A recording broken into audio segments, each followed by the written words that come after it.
মই ইয়াসমিনে পুনৰবাৰ পিঠা ৰেচিপিলৈ আহিছোঁ। আজি বনাব লৈছোঁ কঁঠালৰ পিঠা। তো কঁঠালৰ পিঠা বনাবলৈ খুবেই সহজ আৰু খাবলৈ একেবাৰে টেষ্টি। তো কঁঠালৰ পিঠা বনাবলৈ 1 কাপ লাগিব আটা, আৰু 1 কাপ লাগিব চাউলৰ গুড়ি,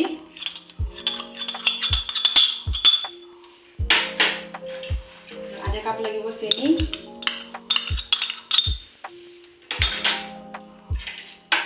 লগতে অকণমান চৌদা। গোটেইখিনি ভালকৈ মিহলাই লওঁ।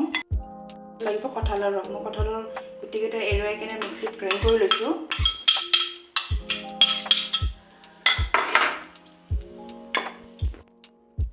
শেষত অকণমান পানী দি কিনে গোটেই মিশ্ৰণখন ভালকৈ লৰাই ল'ব। তো এতিয়া আমাৰ মিশ্ৰণখিনি ৰেডি হৈ গ'ল।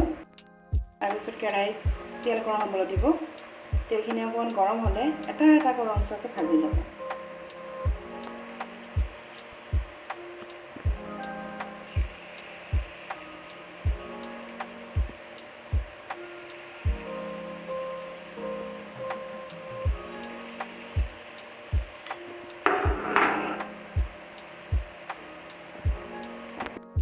এটা দুফালে ৰঙচুৱা হোৱালৈকে ভাজি থাকিব। কম জুই দিব অকণমান।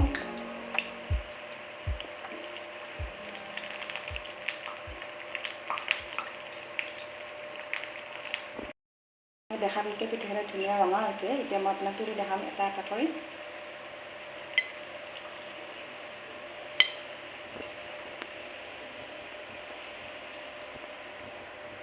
গোটেইকেইটা এনেকৈ ভাজি থাকিব এটা এটা কৰি।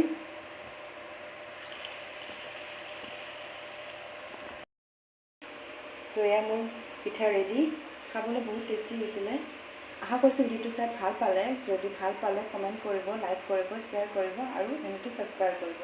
আজিলৈ আহিছোঁ। বাই।